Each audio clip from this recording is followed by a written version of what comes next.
This podcast introduces our listeners to 3 female scientists with a passion for work in earth and ocean science.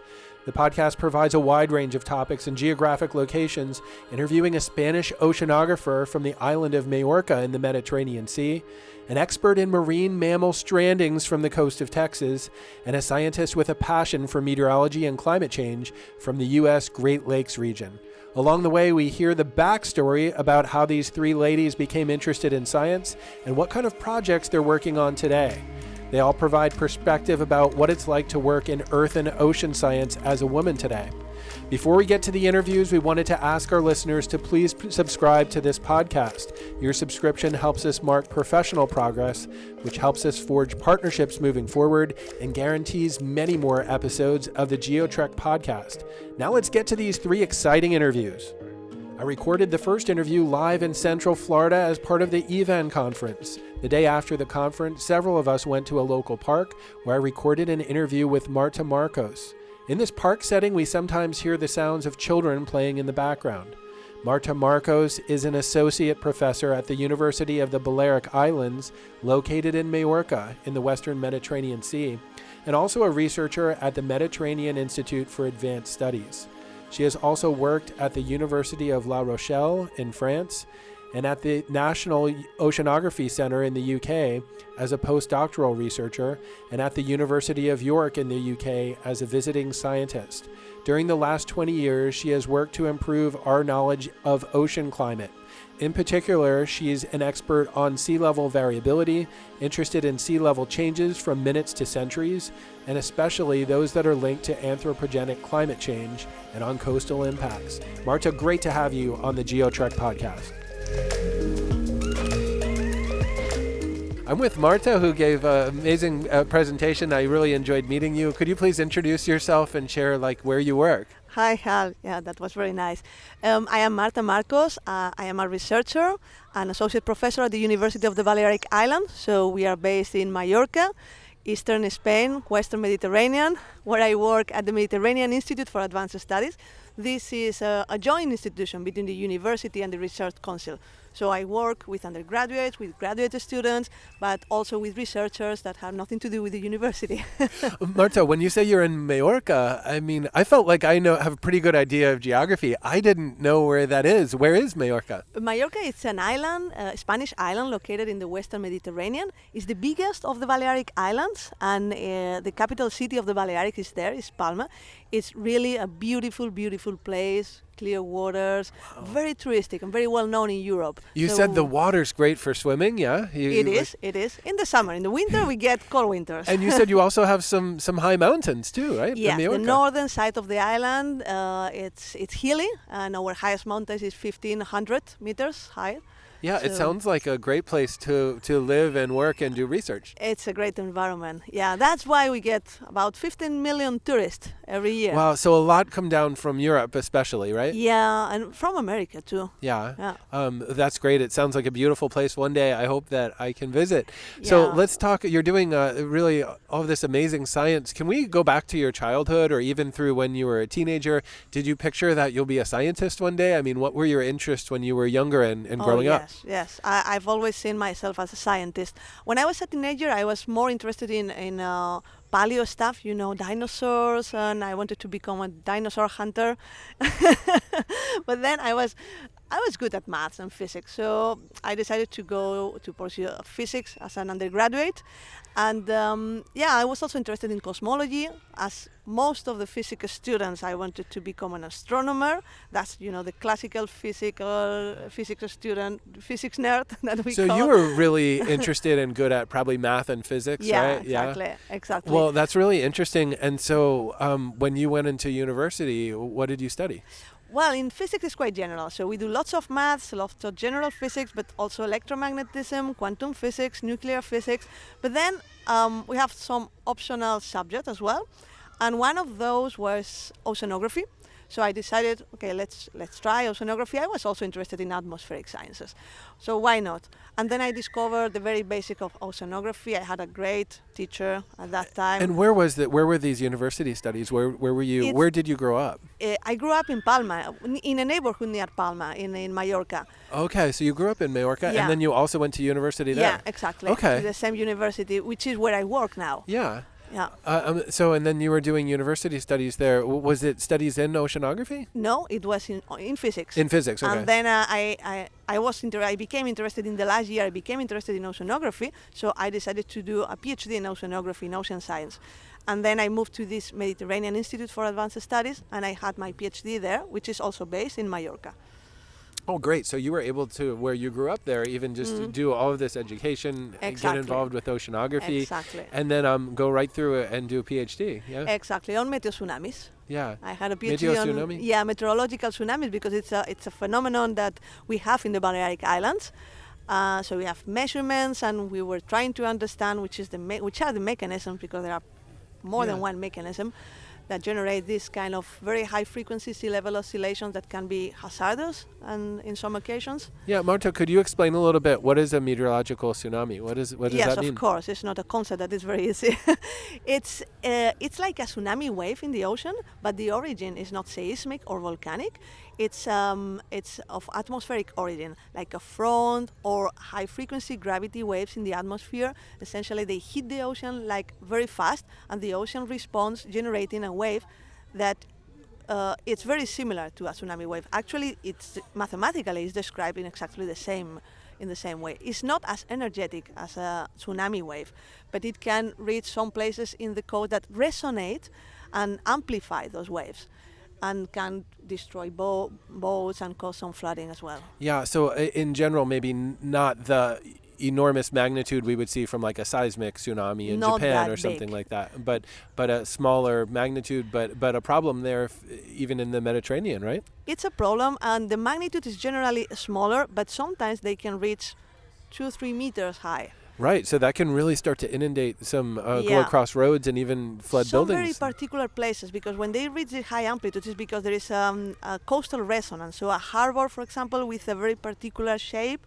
which resonates at the frequency of the wave of the meteotsunami, and it amplifies it 10, 20 times. So you can have two nearby harbors, and one is not seeing big amplitude waves, and in the other you can have like 2 meter waves. So depending on the shape and maybe the water depth, things like that, you can have a very ideal situation where one harbor could get a big meteorological tsunami and the other one doesn't. Yeah, there are hot So spots. it can be quite localized, huh? It is localized, very localized. We have one of these hot spots in the Mediterranean, in Mallorca Island, and there is another in Croatia, but there are also others in Japan, for example. And it's very funny, because in every place, this has happened for centuries. So in every place they have like a local name, but it's exactly the same phenomenon. I've heard of something called a seiche, is that right? Is Seiche, that similar to a meteorological tsunami? Seiche is the resonance, the typical resonance of every harbor and bay. And it becomes a meteotsunami when it is amplified. Oh, I see. So the seiche is kind of the process, but then when you amplify this and get the water, now you have a tsunami, yeah? Yeah, because every coastal point is getting some kind of forcing of waves and storm surges all the time. If you put an instrument there and then you record a time series, the time series is always oscillating around the main frequencies of oscillation. That depends on the shape, on the water depth, and on the morphological characteristic of the area. Yeah, that's really interesting, and interesting as well, because sometimes I know I live on the U.S. Gulf Coast. Usually when people think of coastal flooding, they think more of hurricanes and tropical systems. But from what I understand, even in the wintertime with fronts, if you get an onshore wind in certain ways, you can start to get flooding from, I think it's maybe related with a meteorological tsunami. It can be, yes. Yeah, so you just need maybe an onshore wind blowing in the right direction. And again, depending on the coastal shape and profile, it can amplify or make it higher, yeah? Actually, more than wind, is more related to atmospheric pressure oscillations. Oh, okay. A front, for example, a change, change in pressure. change in pressure, or gravity waves in the atmosphere that change very quickly, and they are forcing the ocean more than the winds. The winds. So it's not just the wind stress. No, the winds, they just pile up the water, and Yeah. they can cause other problems. But the meteo tsunami is a traveling wave. I see. It's a traveling wave, and this Yeah. would be more related with like a low pressure system Exactly, or yeah. pressure dropping. Yeah, that's really interesting. And we had a few talks, I think, at this conference that talked about. I think Zonka's talk Yes. as well talked about these different. There are a lot of different things that can happen to cause coastal flooding. Some of them are more obvious than others, right? Yeah. So then, beyond your PhD, I mean, what became your interest in research and in your professional life? Well, during my PhD, I was working a lot on very high frequency sea level oscillations. And then, step by step, I was looking at the lower frequencies. So became interested in changes from year to year. And then, of course, you go and see the lower frequencies, decadal variability, interannual, centennial variability, links to climate change. So I decided to move to the other side of the spectrum.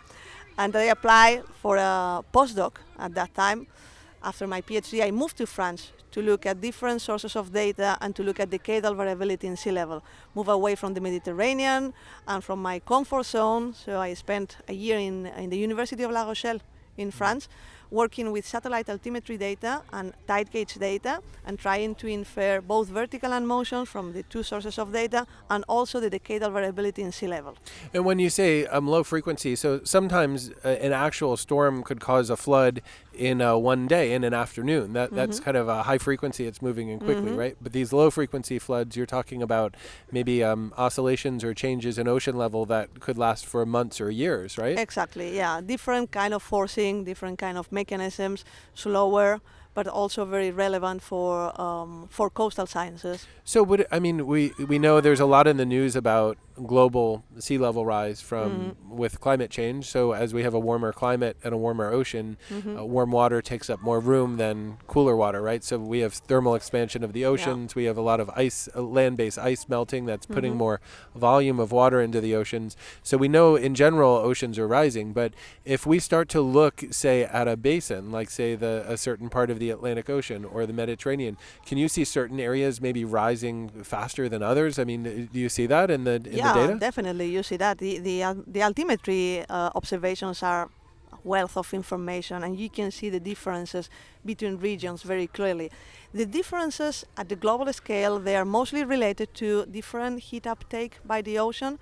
For example, in the Pacific, Western Pacific, what is the so-called warm pool in the Pacific, it's taking up more heat than other areas, so it's heating faster, and sea level is rising faster, or has been rising faster for a couple of decades over there. So it is very heterogeneous. Sea level is rising everywhere, but not at the same rate. We're back in the park here at Kelly Park at the Springs. We just did this interview with Marta. We're hanging out with our friend Professor Ivan Hague as well, and a very interesting question came up just as far as your path in the sciences as a woman. Do you feel like that's been more difficult as a woman or not necessarily? I mean, what are some things to think about that for our young female scientists? Yeah, well, I know that discrimination exists, of course. You just have to look at the numbers. I haven't felt myself strong or even discrimination. I don't have that feeling. I've been lucky enough to work with very nice people who made me feel equally valuable.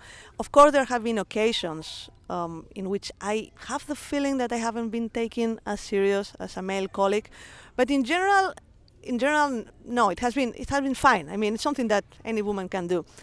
For me, the big game changer is maternity, when you have kids.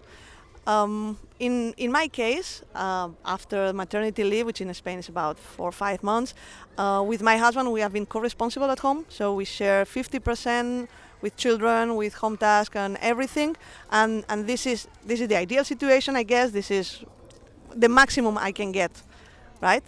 But then I'm in a situation that I have to compete with male colleagues. And we know that if someone in the couple reduces their workload or takes a leave, is 95% of the cases is the woman. So we are not anymore in the same situation in general. I compete with male colleagues who have more freedom than me to travel, more time to work, even if they don't want to. Not all of them, of course, but there are many cases like that. So in that case, most women, I would say, most women are in disadvantage with respect to their male colleagues. It sounds like you're saying that most of the leave for maternity, paternity, more of that is taken from the women, and maybe more time to raise the family is required from the woman. In general, that is the case. In general, yes. And then, but you're still competing with your male colleagues as far as maybe conference talks and published papers and grants and things like that. Exactly. You have less time for work. Yeah. Do you feel in a sense it puts more pressure where maybe you have less time to do the work, but you still have to sometimes perform at that same level? Yeah, you are expected to perform at the same level, but then you have kids and then everything changes. Okay, so priorities also change. Yeah, for sure. I appreciate you sharing that. It was encouraging at this conference to see people from all these different countries, to see a good mix of men and women and just different races. That the diversity I thought was great, and I appreciate this perspective. I think especially for female scientists coming up. Yeah, I hope in the future we are not a minority anymore. Yeah, thank you, Marta, for sharing that, and thank you for coming on the podcast. Thank you. When I returned home to Galveston from the EVEN conference, I participated in the kickoff event for a local science lecture series titled Women in Coastal Science, organized by the Galveston Park Board of Trustees. The first of these 6 science lectures featured the work of Sarah Piwetz. Sarah is the Stranding biologist at the Texas Marine Mammal Stranding Network, a nonprofit that aims to further the understanding and conservation of marine mammals through rescue and rehabilitation, research, and education.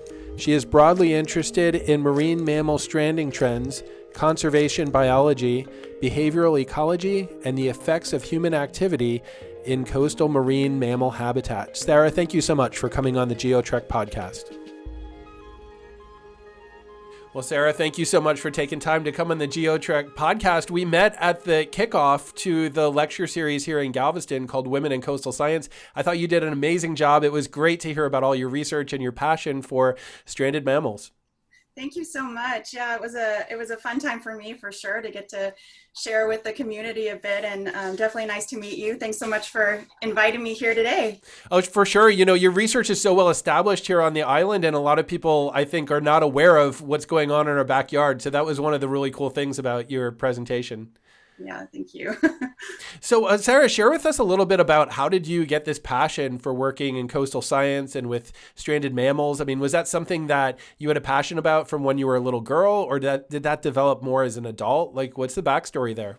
Yeah, I think it's different for everyone, of course, but for me, it did start at a very young age. I may not have had, a specific finite idea of what that would look like, but I definitely, from a very young age, really loved watching animals, kind of natural behaviors, how they interacted with each other, with us, with their environment.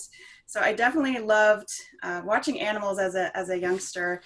And I was also really intrigued by the ocean. So I grew up in Houston, Texas, close to the coast. And so a lot of really good memories were instilled in me at a young age of going to the coast and spending time with family by the ocean and just getting to see nature up close and personal. So I did always have a great interest and a great appreciation for, I think, being out in nature.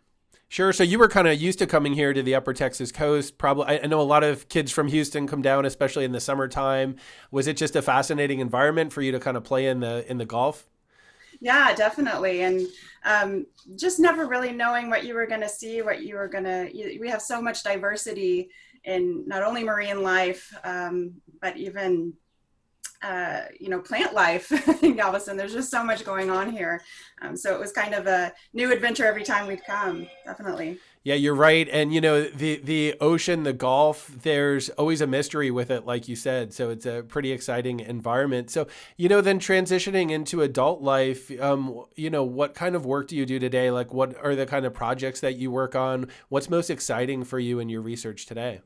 Yeah, so my kind of getting to where I am today, I have an academic background in marine biology, kind of broadly, and my specific PhD focus was looking at how human effects can really affect behavior change in marine mammals, dolphins, whales, and so that carried over really nicely to my work here at the Texas Marine Mammal Stranding Network, where a lot of what we do does kind of incorporate looking at natural causes and natural impacts on marine mammals, but also human impacts. So a lot of the work we do here relates to stranding. So when live animals strand, we do rescue and rehabilitation. We try and figure out what brought them to the beach. We also recover deceased animals that strand along the beach as well. And so a lot of the work there is involved in looking at potential disease, again, what brought them to the beach, potential cause of death. And we can also look at just basic life history things, not just cause of death for the individual, but looking at overall population attributes. So that's just a little. It sounds like there's obviously a big fieldwork component, right, to going out there in the marine environment. Say there's a stranding or a deceased animal, just kind of getting out there and getting to the animal, and then either trying to rehabilitate it or I guess work with the body in some way, huh?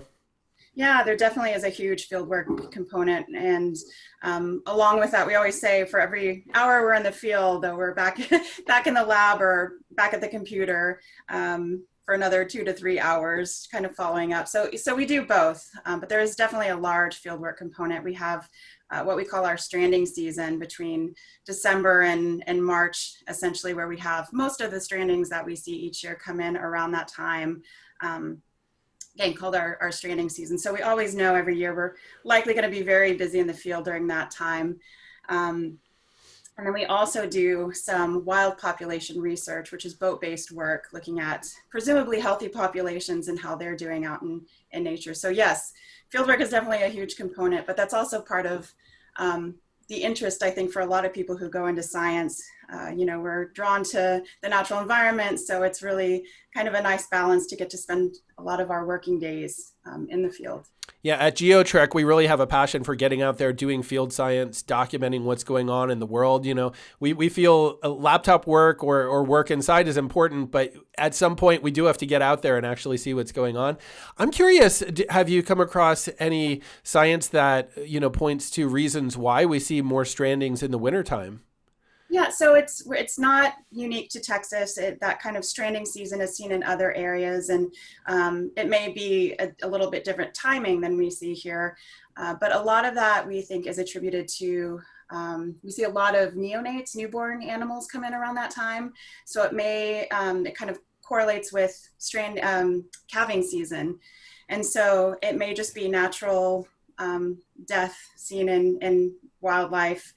They don't have necessarily hospitals to go to when they're birthing and having complications. So we think some of that may be attributed to just natural death in the birthing process. It may be some of that coming off colder months. So we do see some older animals that strand or die during that time. So that is one of the things we're interested in finding out more about. But again, that's something that we see in other areas as well. 2 winters ago, we had this massive freeze event in Texas. It was, well known around the world for how cold it was for so long, all the way down to the coast. Did we see a spike in strandings during that time?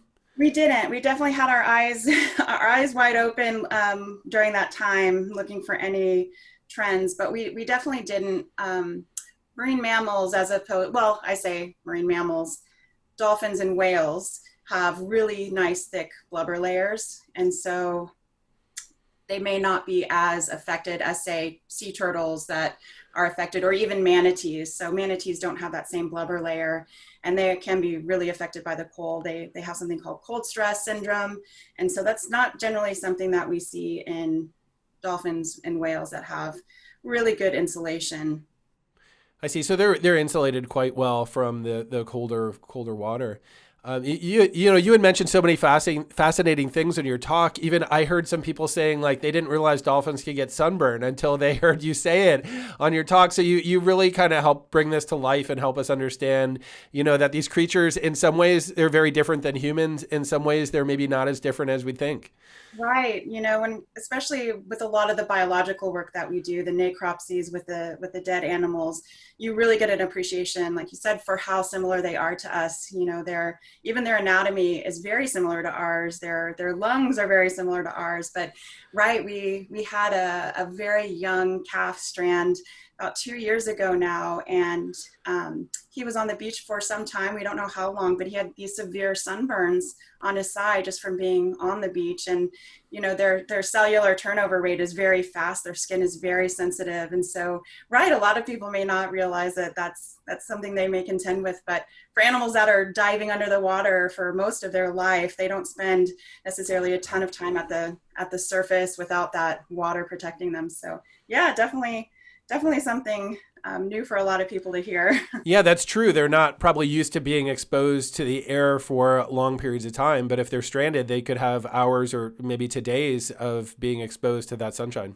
Right. And in the Texas heat, that's definitely something we're familiar with. Yeah, for sure. Sarah, something I really appreciated during your talk as well, you had mentioned, you know, like for girls growing up that are interested in science, there's nothing genetically that would, you know, hold them back or reasons that they couldn't perform as well as boys. I really appreciated that. I have boy-girl twins, and when they were like 2 years old and 3 years old, they used to fight constantly because they both wanted to play with the trucks and trains. And one or two people said, I think maybe it's time for Della to get into dolls and stuff. And I thought, hey, if she's interested in that, that's great. But I just always wanted my kids to live to their potential, be who they want to be, you know? So I really appreciated that you mentioned that, because I think that's great to see girls and young women getting into science. You know, I just see a lot of curiosity in my own daughter, and I love the concept that she could kind of do whatever she wanted in science one day if she wanted to.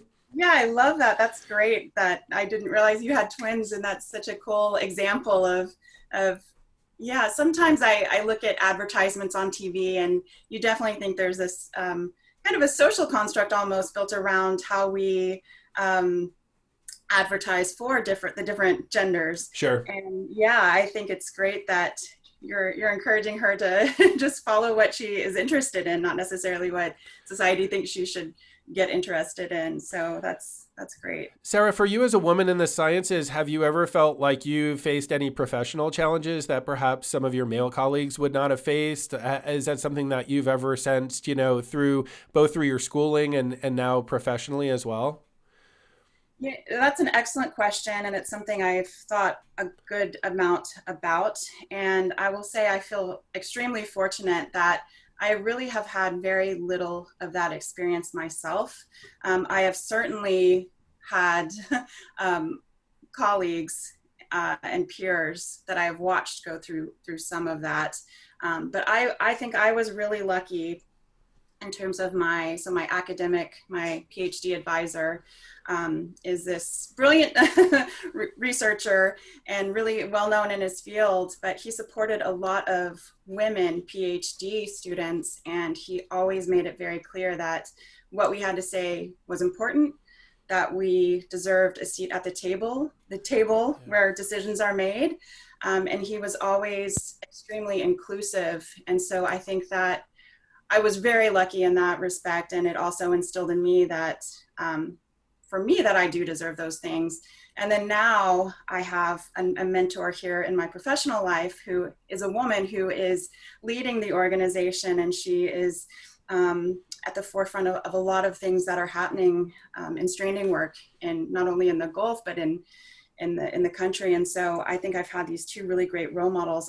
I will say one thing that I've seen kind of change a bit even over the last 10 to 15 years. So when I first started as an undergrad, in my particular field, marine biology, we had a lot of women that were undergraduate students. And then you have a much higher proportion of women going through education, but you had a much higher percentage of males in the professorship roles, the fully tenured positions. And so I really have seen that shift where we see more of a balance. And I know Texas A&M Galveston, where I received my PhD, is a great example of that. You have so many incredible women in these full professorship positions that are just really leading the way. And so I think that's one thing I have noticed just as a female, that kind of that bit of shift, at least in my field of science. Yeah, it's really nice to see a nice mix throughout all different levels of academia there, because, if you just see males that are in the professorship positions, it kind of communicates that women don't belong there. But it's great to hear that it's much more mixed. And I love that you have those two examples, one a male and one a female, that mentored you and, really encouraged you to have a voice, and for other women as well. That's a good reminder that, this topic is important for both men and women, not just for women. So I was encouraged to see a bunch of other guys at the kickoff for the Women in Coastal Science here in Galveston. It looks like it's a 6-part series, so I'm really excited. I think the next one's coming up in late June. So I'm excited to see what these other seminars are about. But Sarah, thank you so much for taking time to come on the podcast. Best wishes to you. I'm really excited to follow more of your work now. I like that it's not just theoretical, but, very applied. You were sharing that there are ways that just like citizen scientists can be involved, or if people are out on the coast on a Saturday afternoon and they find a stranded mammal, they can connect with you and with your team to help that animal. That was so cool, because it's like, this isn't just science, at the university. This is like happening on the ground, on the coast, and it involves, everybody in society. Yeah, definitely. That's one of the main ways that we receive information about stranded animals is from the public beachgoers. And we've had a number of those original beachgoers then become volunteers and have been working with us for decades. So yeah, it is amazing to have community involvement. We couldn't do it without them. So yeah, Sarah, as we wrap up, if someone does find a stranded mammal, what can they do? Thanks so much for asking. The first thing they should do if they're in Texas is call our stranding hotline. It's 24 hours. It's 1-800-9-MAMMAL. And there are stranding organizations all across the U.S., depending on where they are. But yep, just give us a call. The main thing is not pushing the animal back to sea. Oftentimes people see a stranded animal on the beach. Of course, we know that that's not where they belong, but in Texas, these single strandings, they are likely either injured, they're very, very sick, or potentially orphaned. And so pushing them back into the ocean, from our experience, they just end up stranding further down the beach, which prolongs potential suffering, and then also just makes our rescue efforts harder when we're trying to relocate the animals. So yeah, not pushing them back, giving us a call. I remember that from your talk. And so just reach out, let y'all know what's going on, and you'll take it from there. You got it. Yep. Thanks, you, you so Sarah. much. Yeah, thank you so much for taking time to come on the podcast, and I'm excited to follow your research as you move ahead. Great. Well, thanks so much, Hal. Thanks. Bye. The final podcast interview for this series was with a woman with a passion for meteorology, climate change science, and engineering, who studied meteorology with a few of my close friends along the Gulf Coast. Kristina Murphy is a meteorologist by education and possesses over 20 years of water resources engineering experience. She has worked for both government and engineering consulting firms. She advocates for designing infrastructure to ensure continued function throughout the design life by addressing future conditions from the impacts of climate change. Kristina, thank you so much for coming on the GeoTrek podcast. Well, Chris, really appreciate you taking time to come on the GeoTrek podcast. I know we have some mutual friends. They've said you're really passionate about meteorology, climate change, water resources. How did you get interested in this? Is this something that you were interested in all the time growing up? I didn't realize when I was growing up that I was interested in it. I was just a kid. I grew up in the suburbs of Cleveland near the airport, near Lake Erie. We had this park system called the Metro Park. So we spent a lot of time, playing in the woods, playing in the creeks, watching the airplanes land, just staring at the clouds, just I'm sure like many kids do. And I always loved nature, and I always excelled in science and math at school. So until college, I didn't really know what my career path, what I wanted to do. And then I ended up in a chemical engineering program my first year. And of course, realized this isn't for me, but I really was still interested in, environmental or something with water, but my school didn't have anything in that kind of program. So I ended up taking some other classes, taking some electives while I was trying to figure it out. And I ended up taking this aviation meteorology class. And my professor said to me, there's careers and college programs in this area if you're interested, because you seem like it really just clicks with you. You get it. In the discussions, I can tell that you just understand it really well. And so I ended up looking into meteorology programs across the country. And the great thing for me was that all those science classes that I took in the engineering program actually were required for meteorology. So I ended up transferring to University of Louisiana at Monroe and basically had all my prereqs done and just got to take the fun classes, take all the meteorology classes. Yeah, and I kind of blasted in and blasted out in 2 years and completed my degree, and of course met a lot of great people that we know in common, and from there, you don't know where your career is going to take you. When we graduated, the federal government was in this hiring freeze, and we had been trained to go, mainly to work for the National Weather Service or to work for the Federal Aviation Administration. And I really wanted to do that. And, there were no jobs, or they were very temporary jobs, like a 6-month assignment or something. And so I was lucky that I ended up getting an offer here in Chicago at Chicago O'Hare for a FAA weather observer contract position. And so I said, I'm 22 years old. I said, Chicago sounds like a lot of fun.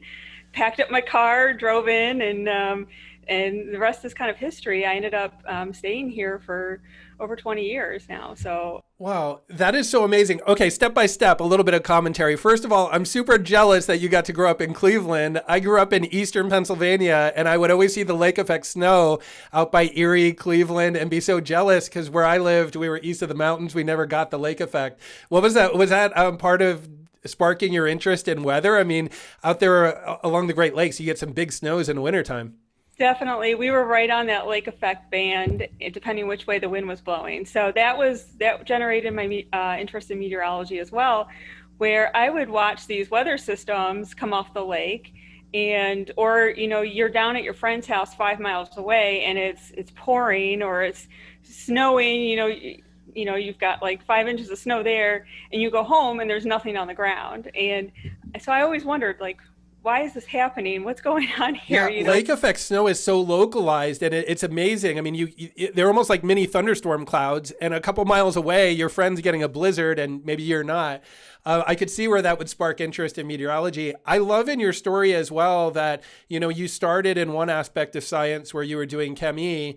It didn't really fit for you, but that you transitioned into something else. And just a reminder for a lot of our listeners, especially students and young adults, science is so nuanced. There's so many different strains of science, right? So it sounds like you wanted to try some things in science, but what you tried initially wasn't working as well. You kind of adapted then and got more into weather and aviation, and it sounds like that was a really good fit for you. Definitely. You always look back in hindsight, right? And say, well, if I would have known this was going to be my career path, I would have planned it differently, or I would have double majored, or, something like that. Because so many times I feel like the sciences can be really in their own little bubble, right? And so, with what I've seen with engineering, working in the engineering industry, is that a lot of times they don't think about like the meteorology that goes into it. And there's something that I always feel like I bring into the picture of, well, let's look more at the science. Let's look at, like, with an extreme rainfall event, why did we get that event, and how, what's the probability attached to that? How often can we expect something like this? And just even, what is the atmosphere capable of going to that? So then you kind of bring in that analysis side of things to the engineering side, where a lot of engineers are just really focused on, I have to get my design done, I have to get my permit done, I have to get this project built. And they don't really think about, maybe I should make this sewer bigger because, we know that rainfall, at least here in northeastern Illinois, has been increasing. So, and then that kind of goes back to the climate science part of it. And so, so I've been very fortunate to kind of have both of those backgrounds and understand, luckily for me, having, all the atmospheric fluid dynamic classes, kind of translated well for learning river hydraulic modeling, those kinds of things. So it was more, taking it from the air to taking it to the ground for me, and, figuring out, when we get those extreme events, like how that translates to what happens on the ground. How does that affect people? How can we prevent some of those damages? Because we really can't, we can't control the weather, right? So, we can't stop that rainfall from happening or from falling. But then once it's on the ground, what can we do to prevent the damages or prevent those interruptions that happen, that we see those all over the country with flooding. So yeah, Chris, I really like, with your background in engineering and atmospheric science, you can really look at this holistically to kind of understand. I think of climate science as providing this bird's eye view or this context. But then, the beauty of engineering is a lot of times it does get down to very practical things like design and implementing projects to reduce flood risk. It sounds like you kind of have one foot in both camp, or at least experience with both of those, that you can kind of maybe help bring some different angles to some of these projects that you work on. Definitely. Right now, I've been promoting, it's probably been for the past 10 years. I, tell my friends, tell my engineering coworkers, when I talk at presentation or at conferences and present, I always talk about, let's, like you said, let's zoom out to that bird's eye view, and say if you have a storm sewer project that you're working on, let's get that climate change data. What do we think that the rainfall is going to be here in 25, 50 years? And we already have our design done. So just, make a copy of your project, take that copy, run that bigger rainfall through your project, and see how your project reacts to it. So, a lot of times we spend millions of dollars building these projects, these stormwater drainage improvement projects, and then they function for a while, and then in 10, 20 years, we have these flooding issues again. And people are saying, well, we just spent all this money 10, 20 years ago, and now we're having the same problem over and over again.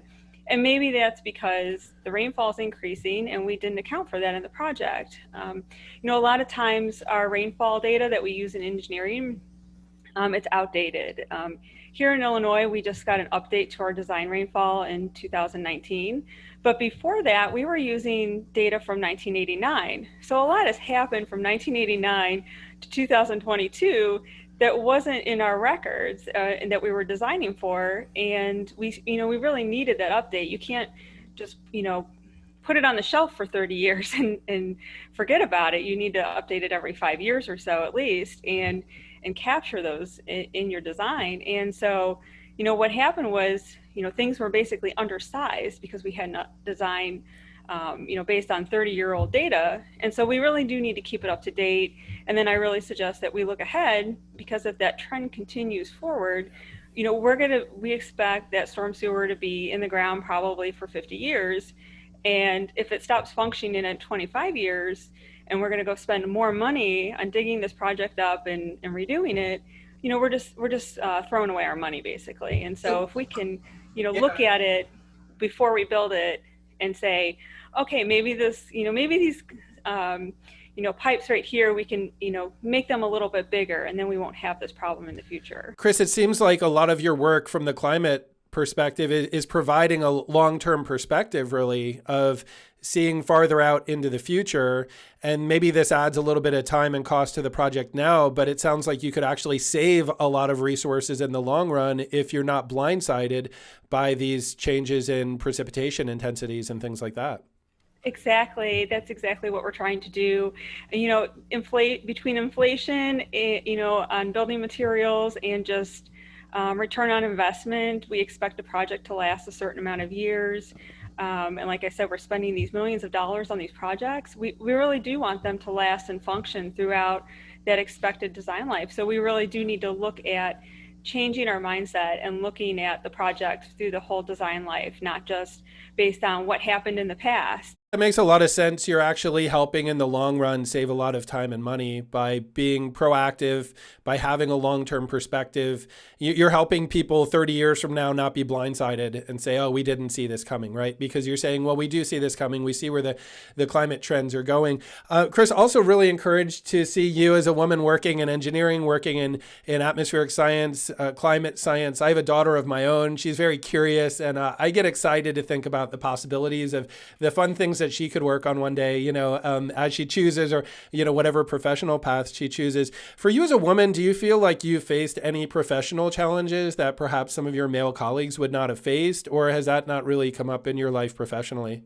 No, definitely. So being an engineering and meteorology major, very male-dominated fields. I was probably, one of a handful of women in those programs in college, and then same thing, transitioning into the workforce. Like, I was probably the only woman in the office at the Chicago Weather Observation Office for probably 5 years or so, and so that does bring a different perspective to your career. And then after I left O'Hare, I ended up in stormwater engineering at local government, and that's kind of where I went to the water resources side of my career.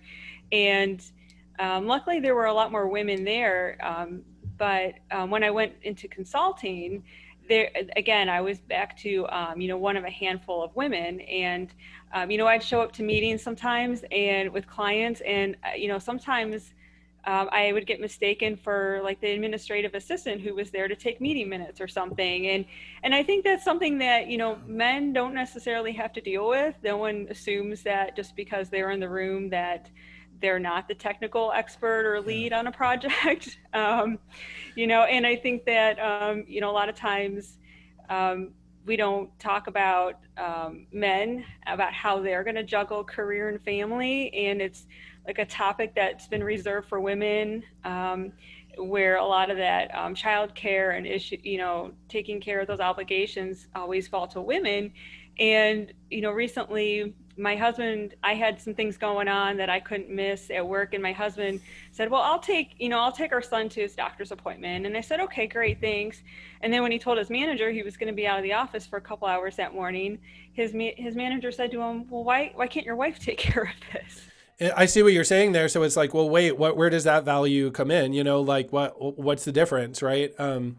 Yeah, no, that's a really good perspective that you're sharing. I appreciate understanding this better. And also I wanted to ask you, when you've been in these situations where you're the only female in the room, do you often feel like a sense of inclusiveness, like people communicating that they're happy you're there, they're happy to engage with you? Or more often have you felt almost like standoffish, or like, people are not as interactive with you, or confirming that they're glad you're there to be part of the discussion? I think that's changed a lot recently, probably I'd say in the past 5 years or so. I think it's definitely more inclusive now than when I started off. I think 20 years ago, I definitely felt the standoffishness, some of the exclusion, those kinds of things, or just that my ideas didn't carry as much merit as some of my coworkers who are male, and just always feeling like, and I've heard this from other coworkers that are female too, just feeling like you really needed to know what you were talking about before you made a recommendation, because you didn't want to be seen as, I guess, it's hard to describe, but maybe feeling more pressure, like you really have to have all your ducks in a row all the time. Like there's no wiggle room for error because you're maybe under more pressure or scrutiny. Definitely, yes. Under more scrutiny is what I was thinking that I didn't have the word for at the time, and I've heard that from other coworkers too. And I see that workplaces are now becoming more inclusive to not only women but people of color, and that's another thing in the engineering and meteorology fields. It's been white male dominated for a long time, and I think that trying to get women and people of color into those fields, just from the time trying to recruit them from high school, is something that it's been difficult, and having them have some role models or some mentors that have done it, And so I think that, that's changing now, but it's been a long time coming, and it's been something that hasn't changed very, very rapidly in engineering or meteorology, I think. So I'm glad to see the changes. I'm glad to see, the more, being more inclusive and recognizing that, people's experiences from different backgrounds really can contribute in different perspective to projects. And I think that, having people at the table that don't have the same experience as you do is a really great thing. And having their perspective can bring a lot of different things to a project. So I'm glad to finally see that happening. Yeah, Chris, I'm glad about that too. I love what you said about having different kinds of people at the table. At the end of the day, it's not just about checking boxes that we did requirements. What changed for me, I spent 3 years of my life living in Africa, and quickly living in a cross-cultural environment, you're like, wait, people's perspectives on things are coming from a completely different angle. If you had a mixed team, and I feel like this with gender, I feel like this with race as well. If your team is very mixed with people from different backgrounds and experiences, the level of creativity and the problem-solving angles, I think your team is really going to win in the long run. If you have that more diversity. If your board is all elderly white males, I think you're really, in a way, shooting yourself in the foot, right? Because you're not getting the diverse viewpoints on, how to problem solve and things like that. So I really love what you said there about having a lot of different kinds of people at the table. I think the teams that do that are really going to outpace the other teams in the long run. Definitely, I agree with that completely. Yeah, we need to have those different perspectives now. I think we live in a different world now than we did 20 years ago when I was getting started. And so, I welcome, let's get those different opinions at the table. I love food buffets because we can sample so many different kinds of tasty foods. I feel this podcast episode gave us a really broad taste of science and geographic perspectives from our guests in the field of earth and ocean science. Marta, Sarah, and Kristina, thank you so much for coming on the podcast. The passion that each of you has for science and discovery is contagious, and I feel like we got into some really great details about what you do and the background on how you got interested in these areas of science. The work that the three of you do is so applied and practical, from monitoring and forecasting changes in rising sea levels, to rescuing stranded marine mammals, to implementing improved infrastructure design that consider a changing climate. The type of work the three of you do will have major positive impacts in our world. I trust these types of stories will also inspire girls out there who have a passion for exploration and discovery and need to hear that they have every opportunity to pursue a career in the sciences. Please join our post-podcast discussion on our Facebook group called GeoTrek the Community. That's the place where we dialogue about these topics and share insights that we've learned from each episode. If you have an idea for a future podcast episode, please reach out to us. We'd love to make our podcast as relevant as possible as we travel the world together. On behalf of the GeoTrek production team, this is Dr. Hal Needham signing off until the next episode of the GeoTrek podcast. Hey everyone, this is Dr. Hal. Thank you so much for listening to the GeoTrek podcast. If you're wondering how we come up with such interesting topics each week, we rely on an amazing global community to help direct our scientific fieldwork, articles, and podcasts. If you have an idea for a topic or can connect us to an outstanding future podcast guest, please reach out to us on our website at geo-trek.com or on our Facebook group called GeoTrek the Community. On behalf of our GeoTrek production team, this is Dr. Hal. I'll catch you on the next episode of the GeoTrek podcast.